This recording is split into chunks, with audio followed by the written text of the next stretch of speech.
ეს დილის გადაცემაში ვსაუბრობთ ერთ-ერთ მნიშვნელოვან ინიციატივაზე, რომელიც მიზნად ისახავს საქართველოში მცხოვრები ეროვნული უმცირესობების ინტეგრაციას განათლების გზით. ეს არის ბილინგური განათლების პროგრამა, რომელიც 2020 წლიდან ინერგება განათლების როგორც სკოლამდელ, ისე დაწყებით საფეხურზე. პროგრამა ხელს უწყობს იმას, რომ ბავშვები მშობლიურ და სახელმწიფო ენაზე დაეუფლონ წიგნიერებას. სტუმრებთან ერთად განვაგრძობთ ახლა საუბარს, როგორ მიმდინარეობს პროგრამის განხორციელება რეგიონებში, რა სირთულებებთან და ან წარმატებებთან არის დაკავშირებული და როგორია მისი ფართო გავლენა.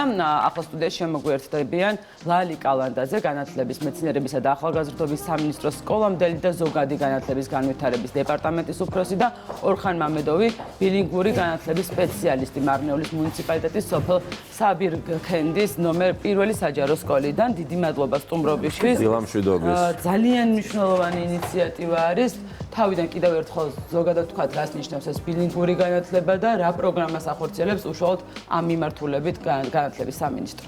დილამშვიდობისა, დიდი მადლობა ამ თემით დაინტერესებისთვის. მეც ვულოცავ ყველას მზობას, მთელ მართლმადიდებულ სამყაროს და სარწმუნოებასთან ერთად ქართული ენა არის მოკლედ ის საგანძური, რომელიც დღემდე ესე ომით თუ ბრძოლით შემოვინახეთ, მოვიტანეთ და ჩვენი მთავარი იდეა და ამოცანა არის ამ ყველაფრის შენარჩუნება და განვითარება. რა თქმა უნდა, საქართველო არის მრავალეროვნული, მრავალეთნიკური ქვეყანა და ყველაზე მთავარი და ალბათ ერთ-ერთი ყველაზე დიდი გამოწვევა დღესდღეობით რაც გვაქვს არის ის, რომ მიუხედავად იმისა, რომ სხვადასხვა ერები საუკუნეების მანძილზე ცხოვრობენ ჩვენთან ერთად, მაინც ვერ მოხდა, ასე ვთქვათ, სრულყოფილი ინტეგრაცია საზოგადოებაში და ამის ერთ-ერთი შემაფერხებელი ნამდვილად არის სახელმწიფო ენის არცოდნა, ან შეიძლება ვთქვა, რომ ასე ვთქვათ, უფრო დაბალ დონეზე ცოდნა და ძირითადად ეხლა ეს ეხება უფრო კომპაქტურად დასახლებულ რეგიონს, იმიტომ რომ თბილისში და დიდ ქალაქებში ესეთი ტიპის პრობლემები ნაკლებად არის. მიუხედავად იმისა, რომ არაერთი პროგრამა ბოლო წლების მანძილზე სახელმწიფოს მხრიდან ხორციელდება, რომ დავუშვათ ხელი შეუწყოთ შემდეგ მათ აკადემიურ წინსვლას, მათ პროფესიულ განვითარებას და დავუშვათ პროფესიულ სასწავლებელში ჩაბარების დროს ან უმაღლეს განათლებაში ტრანზიციის დროს შემოდის სხვადასხვა დამხმარე პროგრამები, მიუხედავად ამისა ეს არ არის საკმარისი და ზუსტად ამ გამოწვევას პასუხობს ბილინგური პროგრამა, როდესაც სახელმწიფო ენის სწავლება დავიწყეთ ბაღის ასაკიდან. ანუ 3 წლიდან ესე რა ვთქვა, 3 წლიდან უკვე ბაღში შევდივართ ბილინგური პროგრამით, შემდეგ სკოლაში და ესე ანუ ქვევიდან იწყება უკვე ამ ყველაფრის განვითარება და მაქსიმალურად სერვისის მიწოდება. და რატოა ეს ძალიან მნიშვნელოვანი და რა აქვს ჩვენი მოდელის ბილინგურ პროგრამას ყველაზე განსაკუთრებული, ამაზე გავამახვილებ ყურადღებას. სწორედ ეს მინდა ჩაგეკითხოთ, რამდენიმე ტიპის მიდგომა არსებობს და ჩვენი მოდელი რას გულისხმობს? კი ბატონო, ჩვენი მოდელი არის ძალიან მნიშვნელოვანი. თქვენ იცით, როდესაც დავიწყეთ ახლა საგნობრივ სტანდარტებზე მუშაობა, მინისტრის ერთ-ერთი პრიორიტეტი იყო და არის რბილი უნარების განვითარება მოსწავლეებში. ანუ პიროვნული და სოციალური უნარების განვითარება და ზუსტად ახლა არაერთი კვლევა არსებობს, რომ ამ პიროვნული და სოციალური უნარების, ანუ რბილი უნარების განვითარება იწყება მაშინ, როდესაც მოსწავლემ და ბავშვმა კარგად იცის საკუთარი მშობლიური ენა პირველ რიგში. ანუ ეს არის ემოციური ინტელექტი, რამდენად განვითარებული აქვს ბავშვს, კრიტიკული აზროვნება, რამდენად კარგად შეუძლია, სოციალიზაციას, ადაპტაციის უნარი, რამდენად კარგადაა განვითარებული და აუცილებელია ამ შემთხვევაში, რომ თავის მშობლიურ ენას ფლობდეს კარგად და ჩვენი მოდელი ზუსტად ამას ეხმიანება, რომ ბაღში მაგალითად 3 დღე სასწავლო პროცესი მიმდინარეობს აზერბაიჯანულ ან სომხურ ენაზე და 2 დღე ქართულ ენაზე. შემდეგ უკვე სკოლის საფეხურზე ეტაპობრივად შემოდის სხვადასხვა საგნის სწავლება ორივე ენაზე, ესე რომ ვთქვათ და ეს რატოა მნიშვნელოვანი, რომ ბავშვმა ანუ გასაგებია, რომ დავუშვათ თავის მშობლიურ ენას საყოფაცხოვრებო პირობებში იყენებს ოჯახში, თემში და ასე შემდეგ, მაგრამ მნიშვნელოვანია, რომ წიგნიერი ენის განვითარება, ანუ მშობლიური ენა, ოღონდ წიგნიერების მიმართულებით კარგად უნდა ფლობდეს, ამიტომ ჩვენი მოდელი ზუსტად იმას გულისხმობს, რომ ვავითარებთ ორივეს ერთდროულად. საკუთარ მშობლიურ ენას, რომ სწორედ ეს უნარები განუვითარდეს, შეძლოს კრიტიკული აზროვნება საკუთარ მშობლიურ ენაზე და დამატებით ვაწვდით სახელმწიფო ენის სწავლებას. ერთი მთავარი კითხვა რაც გამიშთა, ჩვენ ხშირად ვსაუბრობთ ზოგადად ორ ენობნებაზე რა ფსიქოლოგებთან ერთად და ყოველთვის არის იმაზე საუბარი, რომ ადრე არის ორი ენის სწავლება, ანუ დამატებითი ენის სწავლება, თქვა სკოლამდე ასაკის ბავშვებში და აი თქვენ შემთხვევაში როგორია მიდგომა, გასაგებია რომ 3 დღე იქნება მშობლიური ენა, 2 დღე იქნება ქართული, იმისთვის რომ ფართო საზოგადოებასთან კომუნიკაციისთვის ეს არის უმნიშვნელოვანესი, მაგრამ ხომ არ არის ცოტა ადრე და ხომ არ უშლის შემდგომ უკვე სხვა პრობლემებს ხომ არ შეუქმნის ეს ბავშვი. კი ბატონო. ძალიან საინტერესო შეკითხვა, იმიტომ რომ ძირითადად რაზედაც საუბრობენ ხოლმე ფსიქოლოგები არის უცხო ენა, ასე ვთქვათ, ან დამატებით მეორე უცხო ენა, როდესაც იწყებ რაღაც გარკვეული ტექსტების სწავლას, გრამატიკის შესწავლას და ასე შემდეგ. ამ შემთხვევაში წარმოიდგინეთ, როდესაც სასწავლო პროცესი მიმდინარეობს ბაღში ქართულ ენაზე, ანუ იმ 2 დღის განმავლობაში, ხო? ან ჩვეულებრივად აი ჭიქა, წყალი, რაღაცა ელემენტარულ დონეზე, წიგნის წაკითხვა, გავიდეთ ეზოში, შემოვიდეთ, დაუშვათ ვითამაშოთ, ანუ საყოფაცხოვრებო ენას სწავლობს. იგივე საგნებზე რომ ვსაუბრობ, მაგალითად, პირველი, მეორე კლასიდან, ხო, ისეთ საგნებს სწავლობენ, ბუნებისმეტყველება შემოდის იმისთვის, რომ ცხოველები, მცენარეები დაუშვათ და რაღაცა გარემო თემი სამეზობლო, ანუ აი ეს ტერმინოლოგია შემოდის. შემდეგ უკვე ხელოვნებას რო სწავლობენ, რომ ფერები, ფორმები და ანუ მსგავსი ასე ვთქვათ ფიგურები ისწავლოს დაუშვათ. ხო, ანუ ისეთი რაღაცა, რაც მის ყოველდღიურ ცხოვრებაში უნდა გაუჩნდეს. აქ არ არის საუბარი კონკრეტულად ენის სწავლაზე. თორე ჩვენ ამ მიმართულებით მაგალითად ქართულ ენას ვასწავლით ჩვეულებრივად, ანუ არა ქართულენოვან სკოლაში, ან არა ქართულენოვან სექტორზე, ისწავლება ქართული ენა, რა თქმა უნდა. მაგრამ ეს როდესაც ბაღის ასაკში, ანუ სკოლის ასაკში ვიძახით. და აქ არ არის საუბარი ენაზე მხოლოდ. აქ არის საუბარი, რომ ის ენა, ასე ვთქვათ, შენ გამჯდარი გაქვს ყოველდღიურ ცხოვრებაში. რო ესეთი ტიპის სწავლებაზეა. თუმცა ხან უცამ რაც იკითხა, რომ ბილინგვიზმი იწვევდა გარკვეულწილად კოგნიტურ ჩამორჩენას, მე მგონი ეს მიდგომა შეიცვალა, იმიტომ რომ რაღაცა გარკვეულმა კვლევებმა უკვე აჩვენა, რომ ხო, მიდგომა რა თქმა უნდა ყოველს ინდივიდუალურია, ყველა სპეციალისტ, თუმცა ამაზე ცალსახა პოზიცია მე პირადად არასდროს მომისმენია, ეს კარგია თუ ცუდია და ნუ არის ამაზე საუბარი, რომ შემდგომ უკვე აფერხებს მეტყველებას მშობლიურ ენაზეც, მაგრამ ნუ უფრო მეტი იცით და კარგია რომ ვითარებთ ამ მიმართულებით ბავშვებს შესაძლებლობას. დიახ, აი მთავარი ეს არის, რომ რაც მე ვახსენე, რომ საკუთარი მშობლიური ენა წიგნიერება უნდა ისწავლოს საკუთარ ენაზე. ანუ, როდესაც ფსიქოლოგები საუბრობენ, რომ პირობითად ჩვენ ბავშვს ქართულად ველაპარაკებით სახში და წიგნიერ, ანუ არა აქვს აი ეს წიგნიერი ლიტერატურული ენა არა აქვს ნასწავლი, ხო, ქართულად. ამ შემთხვევაში და შემოდის უცხო ენა, ეგ ბუნებრივია ართულებს გარკვეულ პროცესებს და ზუსტად ამაზეა საუბარი, რომ საკუთარი მშობლიური ენა უნდა გაუძლიერო აუცილებლად და შემდეგ დაამატო ანუ სახელმწიფო ენა. როგორი არის მაგალითად ხლა რაღაც ალბათ სპეციფიური მომზადება ჭირდებათ ალბათ პედაგოგებს, რომ წარმართონ ესეთი გაკვეთილები და როგორია ეს პროცესი და აი სურვილის მიხედვით არის რაღაც სპეციალური გადამზადება არის თუ აი რას საკითხებია ამ მიმართულებით. აუცილებლად ეს ნამდვილად სიახლეა ჩვენთან და რესურსის, ასე ვთქვათ, გადამზადება, ერთგვარი ნაკლებობაც არსებობს და ბუნებრივია, რომ ესე ვთქვათ, დავეძებთ, აი დაწყებული უნივერსიტეტებთან მუდმივად თანამშრომლობთ, რომ სტუდენტები, რომლებიც წამოსულები არიან დაუშვათ სასწავლებლად ხო თბილისში და სურთ დაბრუნდნენ თავიანთ ქალაქებში და სოფლებში, მაქსიმალურად მაგათანაც მუშაობთ, რომ აი ეს რესურსის განვითარება, რა თქმა უნდა, აუცილებელია. არ შესაბამისად შემუშავებულია სპეციალური მეთოდოლოგია, სპეციალური რესურსების და ეს არ არის ერთჯერადი ტრენინგი, რომ დაუშვათ ადამიანი მოიყვანე, გადაამზადე და შეუშვი ან ბაღში, ან საკლასო ოთახში ბავშვებთან სამუშაოდ, ხო? მუდმივად ჭირდება ამას კოუჩინგიც, მუდმივად ჭირდება განვითარებაც. ხო, ორხანია იმას სწავლებელია, რომელსაც გამოცდილება აქვს, რომ ბაღშიც მუშაობდა და სკოლაშიც მუშაობს და მგონი უფრო კარგად დეტალურად ისაუბრებს მასწავლებლის პოზიციიდან. რას ირთულებია და თანაც თავარია თქვენ როგორ გადაწყვეტეთ, მე როგორ წავიკითხე ერთ-ერთ თქვენ ინტერვიუში ისაუბრობდით, რომ თქვენთვის მნიშვნელოვანი იყო, რომ თანასოფლელებისთვის ეს ქართული ენის მნიშვნელობა დაგენახებინათ, აი ამ მიმართულებით, რამდენად დაინახეს და რამდენად როგორ მიმდინარეობს ეს პროცესი, რომ მოგვიყვეთ. მოგესალმებით ყველას, მივესალმებ მომხრებლებს. მადლობა მოწვევისთვის. მე მუშაობ 2018 წლიდან. ადრე ვიყავი დამხმარე მასწავლებელი, 3 წელი ვმუშაობდი, მერე გადამიყვანეს ბილინგური სპეციალისტად ბაღში. თავიდან რომ მუშაობდი უნივერსიტეტ დამთავრების შემდეგ დაბრუნდი ჩემს სოფელში, სადაც დავიბადე, სადაც გავიზარდე. იქ მეც რო ვსწავლობდი სკოლაში, ძალიან რთული იყო ეს სწავლება, იმიტომ რომ კვირაში დღეში 1-40 წუთი გაკვეთილისთვის ეს საკმარისი არ იყო ჩვენთვის და ეს მიჭირდა. რაც ვისწავლეთ უნივერსიტეტის რო ჩავაბალი, იქ ვისწავლე და მე გადავწყვეტი იურიდიული ფაკულტეტი მაქვს დამთავრებული ივანე ჯაყუშვილის უნივერსიტეტში. შემდეგ ვიფიქრე რომ წავიდე ჩემს სოფელში და იქ ვასწავლო ქართული ენა ჩემს თანასოფლელებს, ახალგაზრდებს, რომ უფრო კარგად შეისწავლონ სახელმწიფო ენა. სურვილი თუ იყო ამის შესწავლის? კი, სურვილი, იმიტომ რომ მე მქონდა ქართული ენის წრე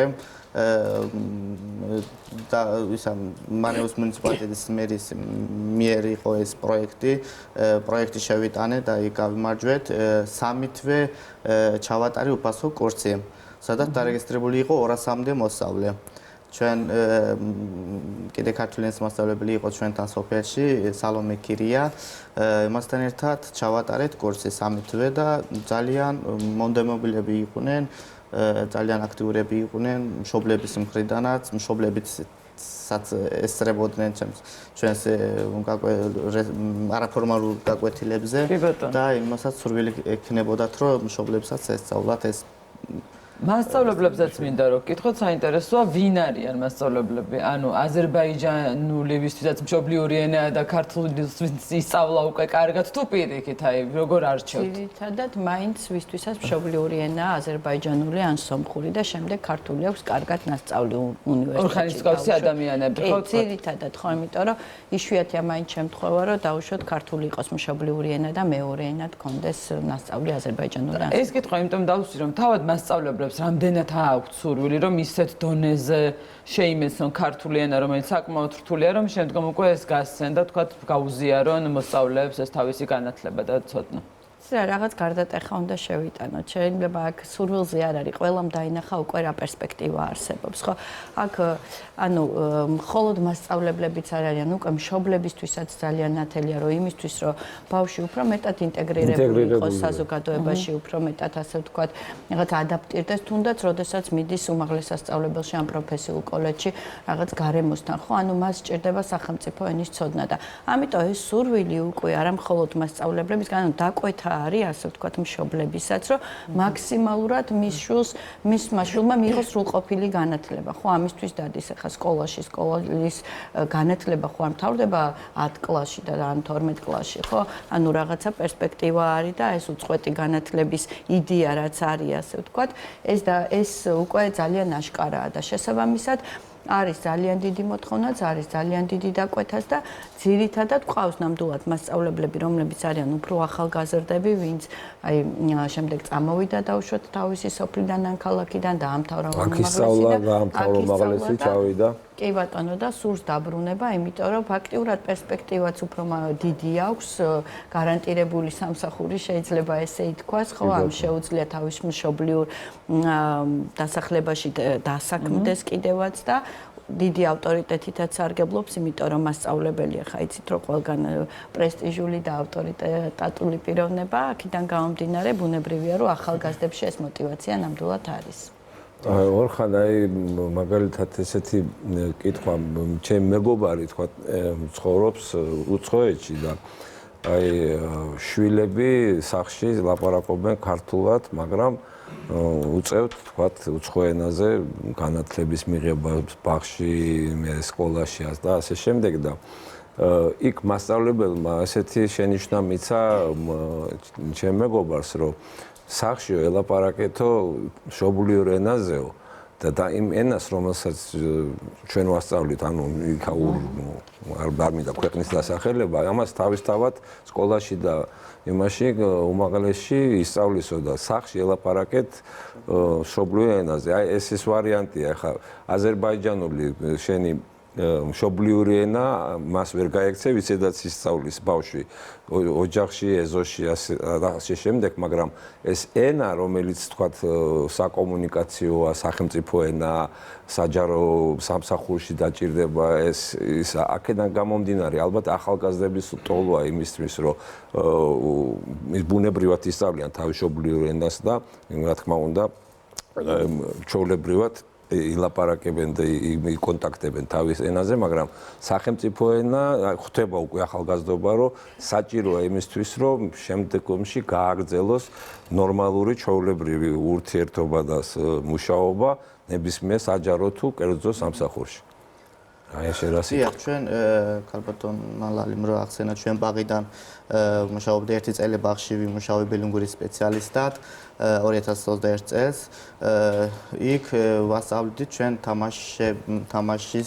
თამაშებით სხვადასხვა როლურ თამაშებით. უკვე იქიდან მე პირველად რო შევედი საკლასო ოთახში ჯგუფში და ქართულად რო დავიწყე ლაპარაკი, ერთი გოგო იყო, ის კიდეც მახსენდება ის გოგო და სულ ტიროდა რომ მე უთხარი რატო ტირი ხარ მეთქი არა მე შენ არ მინდა შენ ქართულად ლაპარაკობო აზერბაიჯანთან არ ლაპარაკობო და ანუ დაიძაბა უცხოენი შესაძლოა და უკვე ნელ-ნელა რომ ვილაპარაკეთ ანუ მიხვდა რომ ანუ ქართულ აზერბაიჯანელი ვარ მაგრამ აზერბაიჯანულად არ ვლაპარაკობდი სულ ქართულად მიმდინარეობდა ეს პროცესი და უკვე ნელ-ნელა მიეჩვია და მე წავედი მე ერთი წლის შემდეგ გადავედი სკოლაში ჩვენ საქართველოს ვასწავლე ბილინგურის მიმართ და იქ უკვე მაქვს წრეც ქართული ენის წრეც არაფორმალურ განათლებასაც ვატარებთ ჩვენ სკოლაში მინდა მადლობა გადავუხატო ჩვენს დირექტორს საბინა მამედოვას სოფლის იმანაც ხელი შეგვიწყო ოთახები გამოყო წრისთვის ქართული ენის წრისთვის და არაფორმალურ განათლებისთვის და ჩვენ ქართულის მასწავლებლებთან ერთად მენტორი მასწავლებელია ჩვენი ხათუნა ციკლაური სალომე ქირია კიდე დანარჩენ სხვა მასწავლებლებთან ერთად ჩვენ მაქსიმალურად ვეცდებით რომ ვასწავლოთ ქართული ენა. რესურსებზე მინდა რომ ვკითხოთ, რა არის საგანმანათლებლო რესურსი, რითი ასწავლით? გასაგებია რომ ეს არის ზოგადი სიტყვები, რაც ყოველ დღეობაში გვჭირდება და შესაძლოა ამას წიგნის სულ არ ჭირდებოდეს, მაგრამ ალბათ მაინც დამხმარე საშუალებად საჭირო ამას. დიახ, ჩვენ გვაქვს არაჩვეულებრივი ძალიან კარგი რესურსი. თავიდან რომ დავიწყეთ მუშაობა, ეს რესურსი არ იყო ჯერ დაბეჭდილი წიგნის სახით და ჩვენ გაგვიჭირდა ანუ ბეჭდავდით არა გაფერადებული არ იყო ანუ კოსტარულად ვერ ბეჭდავდით საკმარის რაოდენობის ბავშვებია ბევრი ბავშვები იყო და ანუ რასაც ჭირდებოდა ვერ ბეჭდავდით ეს იყო ქაღალდების პრობლემა ქონდა და ეხლა უკვე გვაქვს დამზადებულია ყველა საგანში რესურსები არაჩვეულებრივი წიგნებია ძალიან მოსწონს ბავშვებსაც ყველა აქტიურად მუშაობს ჩვენ სურათების მაქვს გადაღებული ვიდეოებიც უამრავ ვიდეოებიც მაქვს გაგზავნილი და რავი თუ ნახავთ დაინახავთ როგორ შედეგებზე ვისაუბროთ თავშოთ აი მოურენოვანი მასწავლებლის შემოსვლამ რა მოიტანა და თუ დღეს რამე შედეგებზე უკვე შეგვიძლია შედეგები დიახ შედეგები დადებითი იმიტომ რომ ადრე წეღანაც ვახსენე რომ კვირაში დღეში 1-40 წუთის რო ვასწავლიდნენ მეც ვარ ქართულის მასწავლებელი და ეს საკმარისი არ იყო. ეხლა უკვე სხვადასხვა საგნებია, ხელოვნება, მე და საზოგადოება ისე ქართულად მიმდინარეობს და უკვე უფრო მეტი შედეგები გვაქვს ჩვენ სკოლაში. ბავშვებს ესმით, ლაპარაკობენ, კიდევაც კითხვებზე პასუხი უკვე ესმით თითქმის ლაპარაკობენ, რასაც უნდათ რომ შედეგი არის კი დადებითია.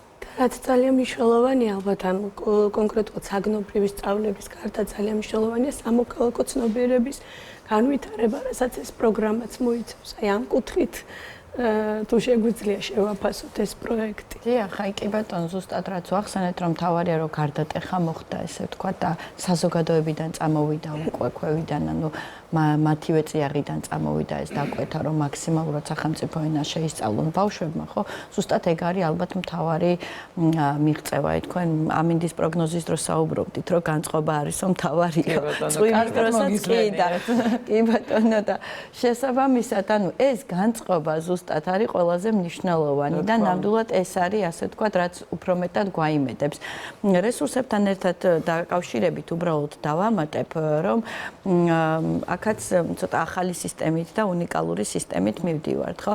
რესურსები იქმნება, რა თქმა უნდა, ექსპერტების მიერ, ანუ ქართულად იწერება და შემდეგ გარკვეული ნაწილები ითარგმნება სომხურად და აზერბაიჯანულად. და რატოა მნიშვნელოვანი, რომ რამდენიმე საგანი პარალელურად მიმდინარეობს, რამდენიმე საგნის სწავლება, ანუ ის ტერმინოლოგია, რომელიც ერთ საგანში დაუშვათ, ერთ საგანში სწავლობს ბავშვი, ხო, სხვა საგნებში მეორდება და ასე ვთქვათ, გამყარება ხდება ცოდნის. და რაც ვახსენეთ, ხო, ანუ თავიდან შედის რესურსი, პილოტდება, შეიძლება შევიდეს ეს ქაღალდების სახით, დამატებითი რესურსების სახით და ბოლოს უკავშირები, როდესაც მოგვდის ბავშვებისგან, მასწავლებლების რომ რა დაძლიეს, რა ვერ დაძლიეს დაუშვათ, ხო, ან რამე დამატებით ხო არ ვდათ, ან უფრო მეტი ხო არ არის საჭირო სიტყვაზე ვიძახი, რომ მეტი ტერმინები და მეტი სიტყვები მივაწოდოთ, უკვე ამის მიხედვით ხდება რესურსის განვითარება და დღესდღეობით უკვე გვაქვს ჩვენ წიგნები, კიდე დამატებით სხვა კლასის, ასე ვთქვათ, მეორე ნაწილებსაც ვავითარებთ, თუმცა რესურსიც არ შეიძლება, რომ ანუ დავბეჭდეთ და 5 წელი ახლა ეს გამოიყენონ. უფრო იმ გზით მივდივართ, რომ ყოველწლიურად ხდება განახლება, ყოველწლიურად ხდება დამატება მასალის, იმიტომ რომ ვიღაც ბავშვებთან ჩვენ სწავლება დავიწყეთ მეორე კლასიდან და ვიღაცა უკვე ბაღიდან გადმოდის და შესაბამისად მათ უფრო მეტი ჭირდებათ. ძალიან დიდი მადლობა, მართლა უმნიშვნელოვანეს საქმეს აკეთებთ, წარმატებას გისურვებთ და დარწმუნებული ვარ, რომ ეს შედეგებზე, როდესაც ვისაუბრებთ 1 წლის და 2 წლის შემდგომ, კიდევ უფრო მასშტაბური იქნება და კიდევ უფრო ხელშესახები და თვალსაჩინო წარმატებები თქვენს და მოსწავლეებსაც, რომლებიც ახლა ეჭიდებიან ქართული ენის შესწავლას.